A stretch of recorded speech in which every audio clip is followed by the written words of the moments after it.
इसके ऊपर मैं कई सालों से काम कर रहा हूँ, कई पायलट प्रोजेक्ट्स करवाए। उन सब का नतीजा ये है कि अब ये प्रोजेक्ट सिरे चढ़ता नज़र आ रहा है। इसके तहत दिल्ली के सबसे पहले हम 1400 किलोमीटर पीडब्ल्यूडी की जो सड़कें हैं, 45 फुट से चौड़ी जो सड़कें हैं, यानी कि 18 मीटर से ज़्यादा चौड़ी जो सड़कें हैं, वो 1400 किलोमीटर सड़कें हैं। ये 1400 किलोमीटर सड़कें पीडब्ल्यूडी के कंट्रोल में आती हैं, पीडब्ल्यूडी के जुरिस्डिक्शन में आती हैं। तो पीडब्ल्यूडी की सारी सड़कों को हम सुंदर बनाने जा रहे हैं, रिपेयर करने जा रहे हैं, ठीक करने जा रहे हैं। उस पर क्या क्या काम करने जा रहे हैं वो सब मैं अब आपको बताने जा रहा हूँ। इसमें जितने भी फुटपाथ हैं और जितने भी सेंट्रल वर्ज हैं, आप देखते होंगे कई जगह फुटपाथ के ऊपर एक वो निकला हुआ स्लैब निकला हुआ है, कहीं कर्ब स्टोन निकला हुआ है, टूटे पड़े हैं, सेंट्रल वर्ज टूटे पड़े हैं, पत्थर इधर उधर हुए पड़े हैं। ये सारे रिपेयर किए जाएंगे। मैं शब्द रिपेयर इसलिए कर रहा हूँ क्योंकि सरकारी पैसा लुटाने के लिए अभी तक देखा गया कि एक पत्थर टूटता है तो सारा फुटपाथ बदल देते हैं। हम ये नहीं करने जा रहे। जहाँ एक पत्थर टूटा है वो एक पत्थर को बदलेंगे, जहाँ 10 पत्थर टूटे हैं वह 10 पत्थर को बदलेंगे, रिप्लेस करेंगे पत्थरों को। लेकिन हम पूरे के पूरे पैसा बचाने के लिए सारा फुटपाथ नहीं बदलेंगे। सारे फुटपाथ रिपेयर किए जाएंगे, सेंट्रल वर्ज सारे रिपेयर किए जाएंगे, सारे मैन होल्स जो जो टूटे हुए हैं वो रिपेयर किए जाएंगे, जितने प्री कास्ट स्लैब्स हैं वो टूटे हुए हैं वो रिप्लेस किए जाएंगे, साइनेजेस जितने हैं वो जहाँ जहाँ टूटे हैं वो सारे रिप्लेस किए जाएंगे, खंबे जो जो यहाँ पे सड़कों के ऊपर जो खंबे लगे हुए हैं बिजली के, वो जहाँ जहाँ टूटे हैं उनको ठीक किया जाएगा। जो बिजली काम नहीं कर रही खंभों पे, वो जो जो खराब है उसको ठीक किया जाएगा। जितने सबवेज हैं, सबवेज के अंदर जितनी रेलिंग्स हैं, जितनी लाइटें खराब हैं उनको रिपेयर किया जाएगा। जितने फुटओवर ब्रिजेस टूटे फूटे पड़े हैं उनको रिपेयर किया जाएगा। जितनी साइड में रेलिंग लगी हुई हैं सड़कों की वो टूटी हुई हैं उनको रिपेयर किया जाएगा।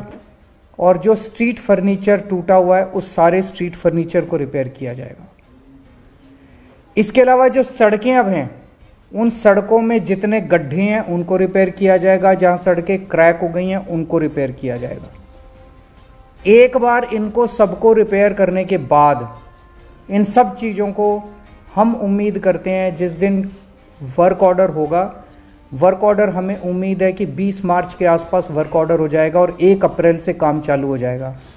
उसके 6 महीने के अंदर हमें उम्मीद है ये सारा रिपेयर का काम हम कंप्लीट कर लेंगे। उसके बाद 10 साल का हम कॉन्ट्रैक्ट दे रहे हैं कि फिर जब भी कुछ टूटेगा वो तुरंत रिपेयर किया जाएगा। उसके लिए फिर नया कोई कॉन्ट्रैक्ट देने की जरूरत नहीं पड़ेगी, नया कोई वो देने की जरूरत। अगले 10 साल का कॉन्ट्रैक्ट दे रहे हैं कि फिर कोई भी ब्रिज पे कुछ टूटा, फुटपाथ पे कुछ एक पत्थर टूटा, कहीं कुछ टूटेगा, तुरंत 24 घंटे के अंदर उसको रिप्लेस किया जाएगा, उसको रिपेयर किया जाएगा, ताकि हमारी सड़कें हमेशा चमकती और सुंदर नजर आएं। 10 साल के लिए हम इसका रिपेयर का कॉन्ट्रैक्ट दे रहे हैं। उसी तरह से सड़कें अगर कहीं गड्ढा होगा उस गड्ढे को 24 घंटे के अंदर रिपेयर किया जाएगा। कहीं सड़क पे कोई क्रैक आएगा उस क्रैक को 24 घंटे के अंदर रिपेयर किया जाएगा। इन 10 साल के अंदर हर सड़क को 2 बार रीसर्फेसिंग की जाएगी। 5-5 साल के अंदर सड़क को रिपेयर करना होता है तो 2 बार इसकी रीसर्फेसिंग की जाएगी। और हम देखते हैं कि जितनी पेंटिंग है वो इतनी गंदी हो चुकी होती है, जो सेंटर की लाइन है, जेब्रा क्रॉसिंग है, फुटपाथ की जो पेंट है, तो हर 3-3 महीने के अंदर हमने कुछ किस्म की, जैसे जेब्रा क्रॉसिंग को हम 6-6 महीने में कर देंगे लेकिन बीच वाली को 3-3 महीने में, कुछ पेंटिंग 3-3 महीने में की जाएगी और कुछ पेंटिंग 6-6 महीने में की जाएगी, ताकि साफ सुथरी सड़कें नज़र आएं। इसके बाद डेली हम लोग अपने फुटपाथ को, सड़कों को या तो डेली या हफ्ते में 3 बार वॉश किया जाएगा। और मैकेनिकल स्वीपर से खूब सारी मशीनें हम लोग हायर कर रहे हैं, मैकेनिकल स्वीपिंग की जाएगी और सारी सड़कों को वॉश किया जाएगा और सड़कों के जितने दोनों तरफ पेड़ और पौधे हैं उन सारे पेड़ पौधों को धोया जाएगा, उनको भी धोया जाएगा।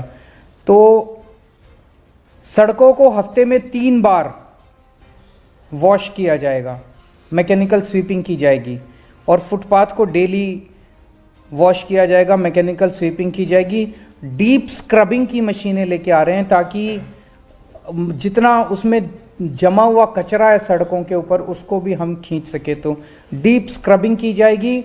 लिटर उठाने के लिए जो कूड़ा सड़कों पे फैला रहता है उसको पिकअप करने के लिए भी मशीनें लाई जा रही हैं। उन मशीनों से सारा मलबा साफ किया जाएगा और सारा लिटर साफ किया जाएगा। जितनी रेलिंग्स हैं सड़कों के दोनों तरफ उन सारी रेलिंग्स को साफ किया जाएगा, उनको धोया जाएगा पानी से। मैकेनिकल स्वीपिंग के लिए हम 100 से ज़्यादा मैकेनाइज्ड रोड स्वीपर्स हायर करने जा रहे हैं। 100 मैकेनाइज्ड रोड स्वीपर्स हायर करने से हमारा अनुमान यह है कि हर दूसरे या हर तीसरे दिन सड़क को साफ किया जा सकता है। 150 से ज़्यादा टैंकर्स और स्प्रिंकलर्स हायर किए जा रहे हैं।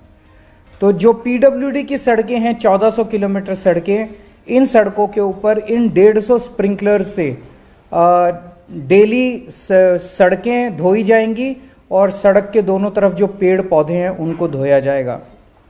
250 के करीब एंटी स्मॉग गन्स कम स्प्रिंकलर्स को हायर किया जा रहा है। हमारी दिल्ली में 250 वार्ड हैं, 250 मशीनें हायर की जा रही हैं, तो एक वार्ड में एक मशीन दे दी जाएगी। ये उन वार्ड्स के अंदर, जैसे मैंने कहा 150 मशीनें ऊपर हायर कर रहे हैं, वो पीडब्ल्यूडी की सड़कें। जो नॉन पीडब्ल्यूडी की सड़कें हैं, जो छोटी छोटी सड़कें हैं, उनके लिए हम 250 मशीनें हायर कर रहे हैं। वो उन छोटी मशीन सड़कों को धोएंगे और उनके दोनों तरफ जो पेड़ पौधे हैं उनको भी धोएंगे। ये भी 10 साल के लिए हम कॉन्ट्रैक्ट देने जा रहे हैं। 10 साल के लिए कंपनीज को धोने के लिए, फुटपाथ और सड़कें धोने के लिए, साफ करने के लिए, मैकेनिकल स्वीपिंग के लिए दिया जा रहा है। हमें उम्मीद है लगभग 10,000 किलोलीटर पानी डेली इसके लिए ज़रूरत पड़ेगी दिल्ली की सारी सड़कें और फुटपाथ धोने के लिए। जो जल बोर्ड का जो सीवेज ट्रीटमेंट प्लांट से जो पानी निकलता है, अभी हम उसको यमुना में बहा देते हैं, वो इसके धोने के, सड़कों को धोने के काम आ जाएगा। डेली बेसिस पे सड़कों के दोनों तरफ हम देखते हैं कि पोस्टर, बैनर उलट सुलट गंदी पड़ी हुई है दिल्ली, इसको डेली हटाया जाएगा। जहां भी कोई भी पोस्टर बैनर आएगा उसको डेली बेसिस पे उसको हटाया जाएगा। तीसरा, पेड़ पौधे खूब बड़े स्तर पे लगा रहे हैं। जो सेंट्रल वर्ज है, इन सारे सेंट्रल वर्ज पे और सड़क के दोनों ओर जितनी खाली जमीन है उसके ऊपर बहुत बड़े स्तर के ऊपर प्लांट्स लगाए जाएंगे और इसके लिए भी 10 साल का कॉन्ट्रैक्ट दिया जा रहा है। प्लांट्स लगाएंगे, उनको मेंटेन करेंगे, उनकी ट्रिमिंग करेंगे डेली, उनकी वॉशिंग करेंगे, उनको पानी देने का काम, उनको खाद देने का काम और अच्छी मिट्टी वहाँ पे डालने का काम, ताकि ये फलें फूलें। इसके लिए भी 10 साल का अलग से कॉन्ट्रैक्ट दिया जा रहा है। अगले 10 दिन के अंदर कैबिनेट से ये प्रपोजल, सारे के सारे प्रपोजल पास हो जाएंगे और 1 अप्रैल से मैं उम्मीद करता हूँ कि ये सारा काम दिल्ली में शुरू हो जाएगा। ये काम तब चलेगा जब इसकी मॉनिटरिंग सख्त होगी। अगर अभी तो हम बड़े प्लान तो बना सकते हैं, तो थर्ड पार्टी मॉनिटरिंग का इसमें वो डाला गया कि थर्ड पार्टी मॉनिटरिंग करेगी, जिसके ऊपर पास व्हीकल्स होंगे, व्हीकल्स पे कैमरा होंगे, वो लगातार पूरा दिन दिल्ली में कई सारी ऐसी व्हीकल्स चलती रहेंगी और वो कैमरा से वो कैप्चर करती रहेंगी कि कहाँ कितना काम हो रहा है, कितना काम नहीं हो रहा है। और पेमेंट जो है, हैवी पेनल्टीज डाली गई हैं एग्रीमेंट के अंदर कि अगर कहीं किसी भी तरह की कमी नजर आई तो उस कॉन्ट्रैक्टर के ऊपर हैवी पेनल्टीज डाली जाएंगी। और ये सारा का सारा सिस्टम जो है वो डैशबोर्ड के ऊपर होगा ताकि रिमोटली सारी इस चीज़ को मॉनिटर किया जा सके।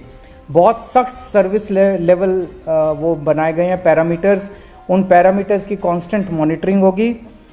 कंप्लेन सिस्टम में एक सेंट्रलाइज्ड कंप्लेन सिस्टम होगा। कोई भी नागरिक भी कंप्लेन कर सकता है अगर किसी भी तरह की कहीं गंदगी नज़र आती है, मिट्टी नज़र आती है, कहीं किसी भी तरह की गड्ढा नज़र आता है तो वो भी कर सकते हैं। और हमें उम्मीद है, हम चाहते हैं कि बेस्ट से बेस्ट कंपनीज इसके अंदर पार्टिसिपेट करें।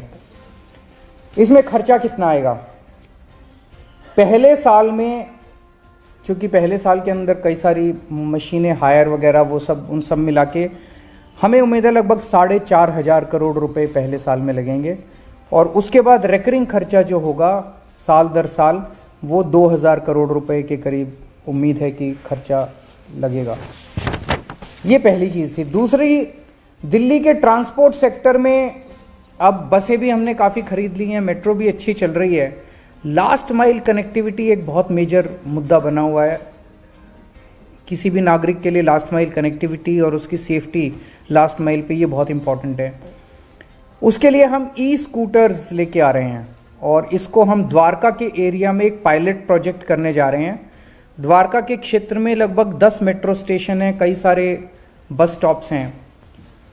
द्वारका में 250 लोकेशंस के ऊपर 1,500 ई स्कूटर्स प्रोवाइड किए जाएंगे।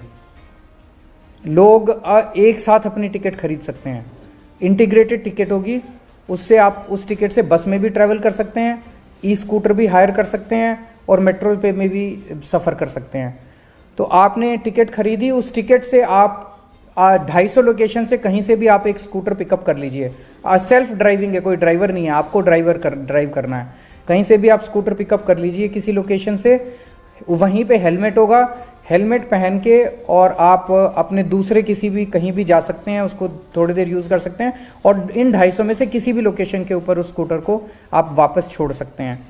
ये सारे ई स्कूटर्स होंगे और इन स्कूटर्स पे स्वैपेबल बैटरी होगी और एक चार्ज में 60 किलोमीटर तक आप वो कर पाएंगे, ट्रैवल कर पाएंगे और 60 किलोमीटर प्रति घंटे की स्पीड होगी इनकी।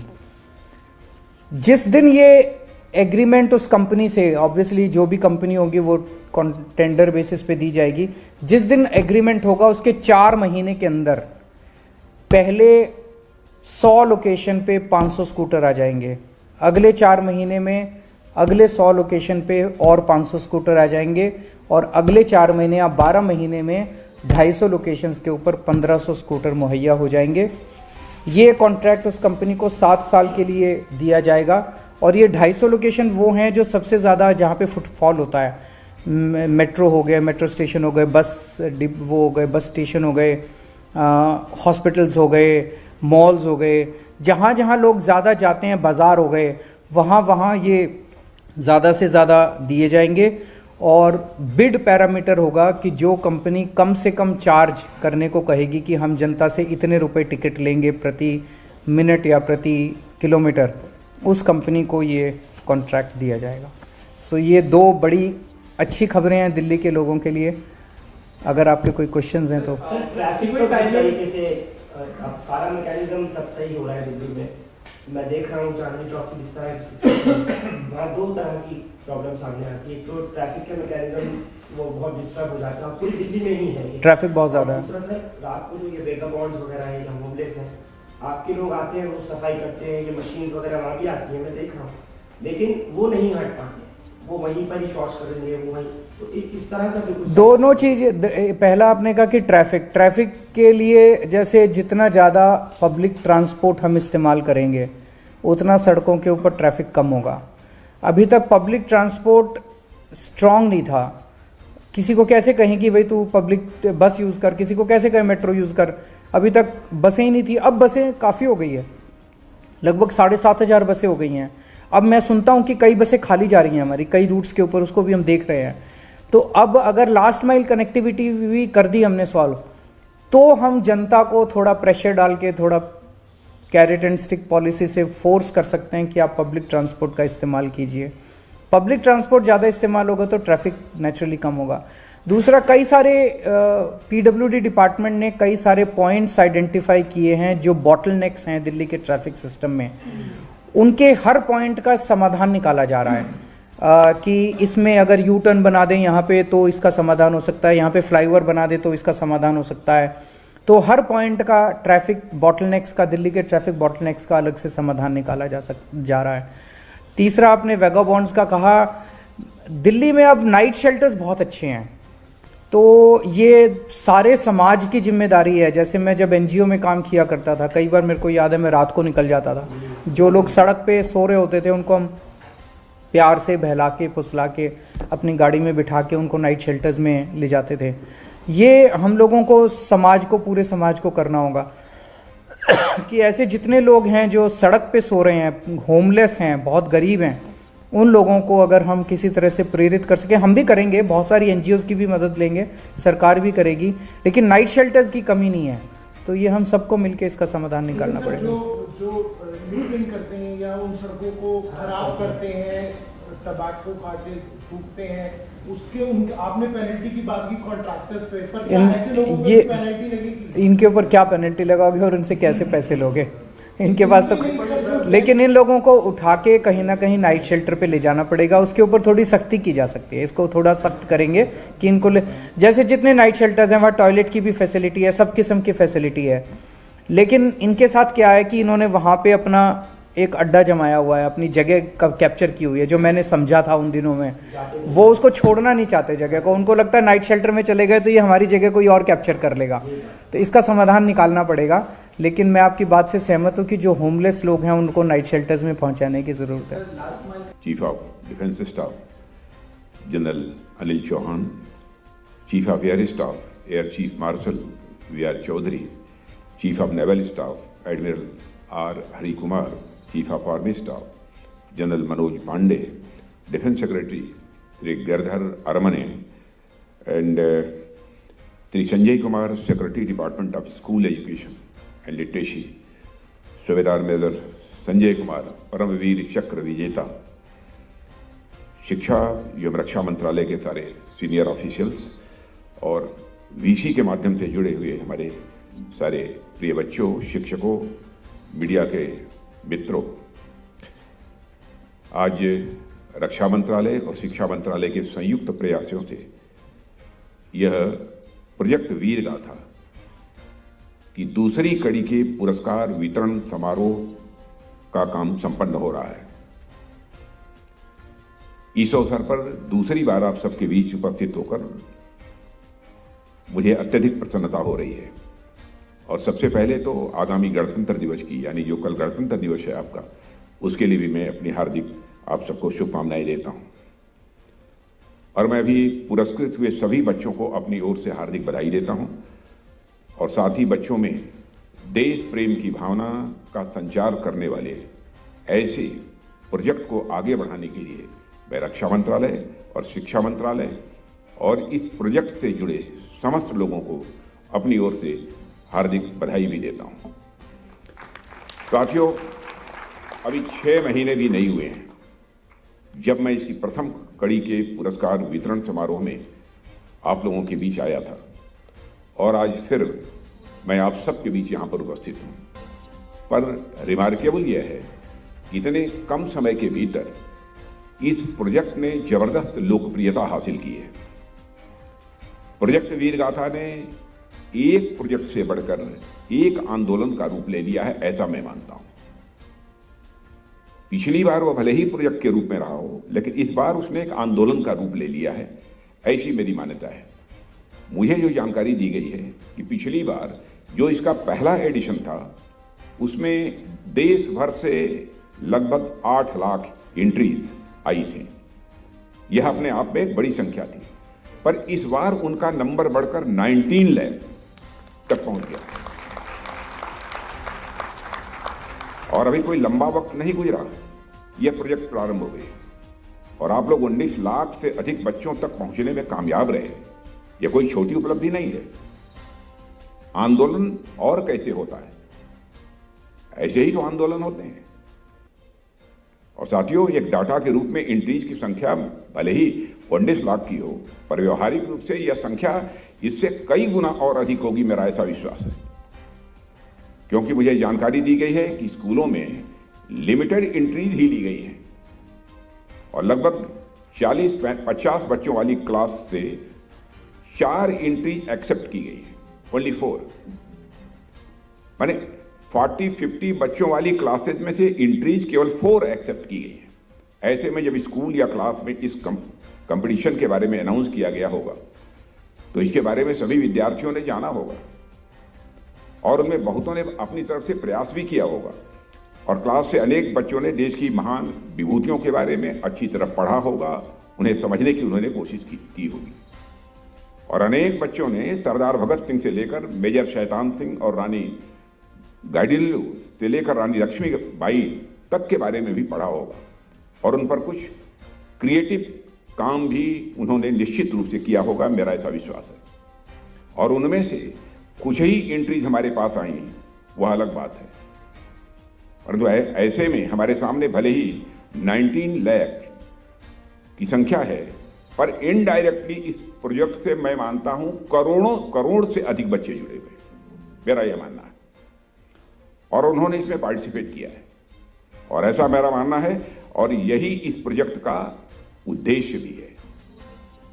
और आप लोग इसी तरह देश के बच्चों से जुड़े रहें, उन्हें अपने से जोड़ते रहें, राष्ट्र निर्माण के कार्य में संलग्न रहें।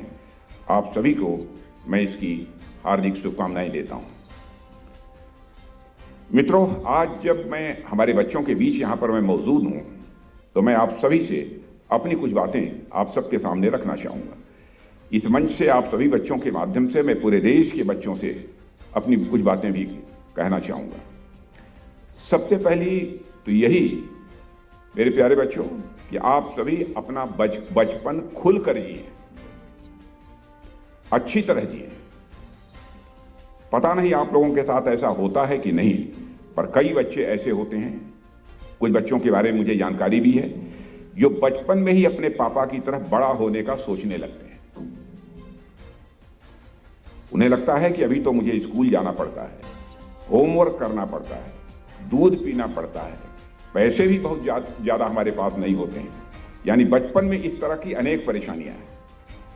इसलिए भगवान मुझे जल्दी से बड़ा बना दे और मैं भी अपनी मर्जी से जहां जाना हो वहां जा सकूं और खूब पैसे कमा सकूं, या जो हमारे मन में आए सो मैं कर सकूं, यह इच्छा स्वाभाविक है। पर यह बात उतनी सही नहीं है मेरे प्यारे बच्चों। जैसे जैसे आप बड़े होते जाते हैं, वैसे वैसे आपके ऊपर जिम्मेदारियां भी बढ़ती जाती हैं, और उन जिम्मेदारियों को आप तभी संभाल सकेंगे जब आप अपने बचपन में खूब पढ़े लिखे रहेंगे और अच्छी अच्छी बातें आप सीखेंगे और अपने आप को आप मजबूत बनाने की कोशिश करेंगे, तभी यह संभव है। इसलिए आपको अगर स्कूल जाना पड़ता है, होमवर्क करना पड़ता है, तो उसे आप अपने ऊपर भार न समझकर उसे एंजॉय करें। यह हमारी अपेक्षा आप लोगों से है। और आप जितने एंजॉयमेंट के साथ अपनी पढ़ाई लिखाई करेंगे, उतना ही आप स्वयं को मजबूत करेंगे और बड़ा बनने के बाद आप जो चाहेंगे वह कर सकेंगे। और साथियों, दूसरी बात कि आप अपने स्कूल में जो भी कुछ पढ़ते लिखते हैं या जो भी सीखते हैं, आप उसे बस किताबों तक ही न रहने दें। उन बातों को अच्छी तरह समझें और उन्हें अपने जीवन में उतारने की भी आप कोशिश करें। जीवन में उतारने का मतलब कि जरूरत पड़ने पर आप वे काम करें जो आपने किताबों से सीखी है या जिसे आपके माता पिता और टीचर्स ने स्कूल में आपको सिखाया है। उदाहरण के लिए, आप जब इस कंपटीशन में हिस्सा ले रहे थे तो आपने अनेक उन वीर और साहसी सेनानियों के बारे में पढ़ा होगा जिन्होंने अपने देश के लिए अपना सब कुछ न्यौछावर कर दिया। चंद्रशेखर आजाद, खुदीराम बोस, अशफाक उल्लाह खां, सरदार भगत सिंह, मैंने ऐसे कई ऐसे व्यक्तित्व थे। आपने अनेक ऐसे लोगों के बारे में भी पढ़ा होगा जो जीवन भर सत्य बोलते रहे और इसके लिए चाहे उन्हें कितनी भी बड़ी कीमत क्यों न चुकानी पड़ी हो। महात्मा गांधी इसी प्रकार के एक व्यक्तित्व थे। जब वो 6 वर्ष के थे तो उन्होंने हरिश्चंद्र पर आधारित एक नाटक देखा था और तभी से उन्होंने संकल्प ले लिया था कि हम चाहे हमारे जीवन में कितनी भी मुसीबत क्यों ना आ जाए, कितना भी बड़ा चैलेंज हमारे सामने क्यों ना आ जाए, लेकिन जब मुझे बोलने की जरूरत होगी तो हाँ, मैं सच ही बोलूंगा, भले ही हमें उसका खामियाजा भुगतना पड़े, इस बात की मैं चिंता नहीं करूंगा। और अपने इसी गुण की वजह से गांधी जी आज हमारे देश में ही नहीं बल्कि पूरी दुनिया में सम्माननीय है। आज उनकी इज्जत की जाती है। और इसी तरह वीर शिवाजी जैसे विभूतियों के बारे में भी आप लोगों ने पढ़ा होगा। अब उनकी माता जीजाबाई ने बचपन में उन्हें जो भी शिक्षा दीक्षा दी थी, उसके बल पर आगे चलकर वीरता और साहस के साथ उन्होंने बड़े से बड़ा संघर्ष किया और उसमें विजय प्राप्त की। उनकी कहानी से आप सभी अच्छी तरह परिचित हैं। हमें अपने जीवन में ऐसे महापुरुषों की तरह ही धीर, वीर और साहसी बनना है। यह संकल्प लेकर हमारे बच्चों को आगे बढ़ना चाहिए। और मेरे प्यारे बच्चों, जब मैं यहाँ वीरता और साहस की बात कर रहा हूं तो उससे मेरा मतलब केवल युद्ध के मैदान वाली वीरता और साहस से नहीं है कि आप युद्ध के मैदान में जाते हैं तभी आप अपने शौर्य, पराक्रम अथवा वीरता का परिचय देते हैं। वह तो जीवन में यथास्थान आवश्यक है ही, पर वीरता और साहस हमारे सामान्य जीवन का भी अंग होना चाहिए। केवल तीर तलवार चलाना ही यह साहस नहीं होता है।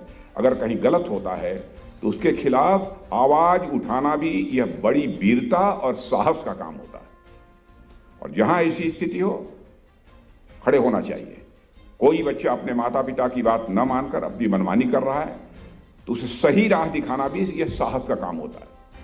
छोटा बच्चा भी अपने छोटे मित्र से कह सकता है कि तुमने अपने पिता की यह बात नहीं मानी है, तुमने यह गलत काम किया है। उस छोटे बच्चे के अंदर भी यह साहस पैदा होना चाहिए। इसी तरह समाज अगर गलत दिशा में जा रहा है तो उसे सही राह दिखाना भी बड़ी वीरता, निर्भीकता और यह साहस का काम है। आप लोगों ने महाभारत की कथा सुनी होगी और मैं समझता हूं महाभारत जिन लोगों ने देखा होगा उन्होंने इसे देखा भी होगा। उसमें जब द्रौपदी का चीरहरण होता है तब विकर्ण नाम एक कौरव बंधु ने भरी सभा में इसका विरोध किया था और चेतावनी भी दी थी कि आने वाले समय में इसका परिणाम बहुत ही बुरा होगा। ऐसे समय जब भीष्म पितामह से लेकर कृपाचार्य, द्रोणाचार्य आदि ज्ञानी और महावीर योद्धा अन्याय को लेकर शांत बैठे थे, बिल्कुल पूरी तरह से चुप बैठे थे, विकर्ण द्वारा यह चेतावनी निश्चित ही एक बहुत बड़ी वीरता और यह साहस का काम था। हो सकता है कि वह भीष्म पितामह की तरह महान योद्धा न रहा हो, परंतु अपने मन से और अपने चरित्र से वह निश्चित ही अत्यंत वीर, निर्भीक और साहसी थे। और मित्रों, आप सभी ने गैलीलियो का भी नाम सुना होगा। आज से लगभग 400-500 साल पहले जब दुनिया का आधुनिक ज्ञान विज्ञान, साइंस, टेक्नोलॉजी दुनिया से परिचित नहीं था, तब दुनिया के अनेक देश यह मानते थे कि सूर्य यह पृथ्वी का चक्कर लगाती है, जिसके कारण ही दिन रात होते हैं। पर गैलीलियो ने उनकी रूढ़िगत मान्यताओं का खंडन करते हुए वैज्ञानिक आधार पर यह स्थापित किया कि सूर्य पृथ्वी का चक्कर नहीं लगाती, बल्कि जो है पृथ्वी सूर्य का चक्कर लगाती है। अपने समय में यह निश्चित ही बड़ी वीरता और साहस की बात थी, जिसकी उन्हें बड़ी कीमत भी चुकानी पड़ी थी। गैलीलियो के बारे में यदि आपने पढ़ा होगा तो आप सबको इस बात की जानकारी होगी। हमें भी अपने जीवन में इसी प्रकार की वीरता और साहस को उतारने की जरूरत है, और इसी प्रकार की वीरता और साहस का भाव हमें अपने अंदर भी पैदा करने की आवश्यकता है। साथियों, वीरता और साहस के साथ हमारे भीतर विवेक भी होना चाहिए। सही और गलत के बीच भेद करने की, यानी सही और गलत के बीच अंतर करने की समझ भी होनी चाहिए, और इसका हमें पूरा हर समय ख्याल भी रखना चाहिए। साहस के हमारे यहाँ 3 प्रकार बताए गए हैं: उत्तम साहस, मध्यम साहस और एक साहस जिसे कहा गया है कि अधम साहस। और इसे उदाहरण के माध्यम से मैं आपको समझाना चाहूंगा कि जब व्यक्ति किसी ऐसे संकीर्ण छोटे कार्य के लिए, संकीर्ण काम जिसमें कि सोच की नैरोनेस हो, संकीर्णता हो, किसी ऐसे संकीर्ण कार्य के लिए अपने साहस का प्रयोग करता है जिससे केवल उसी को फायदा होता है अथवा उसी को फायदा हो रहा हो और बाकी समाज को नुकसान हो रहा हो, तो वहां पर यह अधम साहस कहा जाता है।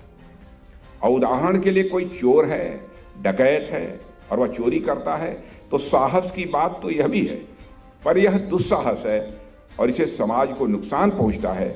यह अधम साहस की श्रेणी में आता है। और मध्यम साहस उसे कहा जाता है जहां साहस के प्रदर्शन से किसी का नुकसान तो नहीं हो रहा है, परंतु उससे समाज या राष्ट्र को कोई लाभ भी नहीं हो रहा है। उदाहरण के लिए कई बार आपने देखा होगा कि कुछ लोग सेल्फी खिंचवाने के चक्कर में कभी रेल की पटरी पर ही खड़े हो जाते हैं, चलती गाड़ी में खड़े होकर सेल्फी खींचने का प्रयास करते हैं। अब देखेंगे, अब कोई देखे अथवा वो व्यक्ति खुद भी सोच सकता है यह तो बहुत साहस की बात है, पर इस साहस से किसी का लाभ नहीं है। उल्टा कई बार सेल्फी खिंचवाने वाले का जीवन ही संकट में आ जाता है। पर जिस साहस से समाज और राष्ट्र को लाभ हो, वह साहस ही उत्तम श्रेणी का साहस होता है। और अभी ऊपर मैंने जितने सेनानियों के नाम गिनाए, उनका साहस इसी श्रेणी का साहस कहा जाएगा, यानी उत्तम श्रेणी का साहस कहा जाएगा। और हमको अपने जीवन में इसी साहस को लाने की आवश्यकता है। और मुझे पूरा विश्वास है कि हमारी नई पीढ़ी आने वाले समय में इसी साहस के साथ न केवल अपने जीवन को, बल्कि अपने समाज और राष्ट्र को भी नई और बेहतर दिशा देगी। वीर गाथा जैसे प्रोजेक्ट, मैं मानता हूं कि इस लक्ष्य की प्राप्ति में अपनी महत्वपूर्ण भूमिका निभाएंगे, ऐसा मेरा विश्वास है। और मैं बहुत आश्वस्त हूं कि हमारी आने वाली पीढ़ी शिक्षा के साथ साथ नैतिकता और वीरता के गुणों से भी पूरी तरह से युक्त होगी। और पिछले कुछ समय में सरकार ने कुछ ऐसे कदम उठाए हैं जो आने वाले समय में हमारे बच्चों का बहुमुखी विकास करने में सहायक होंगे। और प्रोजेक्ट वीर गाथा भी मैं समझता हूं एक ऐसा ही महत्वपूर्ण कदम है। और मित्रों, इस अवसर पर अधिक कुछ न कहते हुए मैं यहाँ उपस्थित सभी विजेता, जितने हमारे विजेता बच्चे हैं, सभी बच्चों व वीडियो कॉन्फ्रेंसिंग से जुड़े बाकी सभी बच्चों को उनके प्रयासों के लिए मैं हार्दिक बधाई देता हूं। और जो बच्चे इस प्रतियोगिता के विजेता के रूप में अपनी जगह नहीं बना पाए हैं, उनसे भी मैं कहना चाहूँगा, आप अपना प्रयास कभी न छोड़ें और हार कभी न मानें। हार तब नहीं होती है जब आप किसी काम में सफल नहीं होते हैं, बल्कि हार तब होती है जब आप प्रयास करना बंद कर देते हैं। इसलिए प्रयास करना कभी बंद न करें। इसलिए लगातार परिश्रम करते रहना ही हमारा कर्तव्य है। और यह भाव आपके मन के अंदर बना रहे, इसके लिए मैं आप सबको अपनी तरफ से हार्दिक बधाई देता हूं। और मैं आयोजकों से कहना चाहूंगा कि आप सभी प्रांत और जिला स्तर पर भी पुरस्कारों के आयोजन के बारे में विचार करें। केवल यह अखिल भारतीय स्तर पर, राष्ट्रीय स्तर पर हो, मैं समझता हूं कि इसको नीचे भी ले जाने की जरूरत है। अगर 25 पुरस्कार यहां रखे जा सकते हैं, तो कुछ पुरस्कार जिला, प्रदेश और प्रांत स्तर पर भी रखे जा सकते हैं। और धर्मेंद्र जी ने भी जो सुझाव दिया, उनका सुझाव बहुत अच्छा है, उस पर भी गौर करने की जरूरत है। आप वहां की किसी भी सर्विस यूनिट के अफसर या district magistrate, local MP, MLA, chief, हमारे परमवीर चक्र या ऐसे कोई सीनियर रिटायर्ड हमारा कोई अफसर है, सर्विंग अफसर भी है, तो उसको भी आप चीफ गेस्ट बना सकते हैं। लेकिन जिले स्तर पर, प्रदेश के स्तर पर भी ये करने की आवश्यकता है, ऐसा मैं महसूस करता हूं। और मुझे विश्वास है कि यदि आप उनको आमंत्रित करेंगे तो निश्चित रूप से वे लोग आपका आमंत्रण स्वीकार करेंगे। इस तरह आप और अधिक संख्या में लोगों तक पहुंच सकेंगे, ऐसा मेरा विश्वास है। और इस आयोजन की ज्यूरी में को भी अपनी बधाई देता हूं, जिन्होंने बड़ी कड़ी मेहनत से लाखों की संख्या में आई एंट्रीज के बीच फ्रेश एंट्रीज को देश के सामने लाने में अपना योगदान दिया है। मैं आप सभी को इन्हीं शब्दों के साथ पुनः बच्चों को हार्दिक बधाई देता हूं और भविष्य के प्रयासों के लिए भी अपनी शुभकामनाएं देते हुए यहीं पर अपना निवेदन समाप्त करता हूं।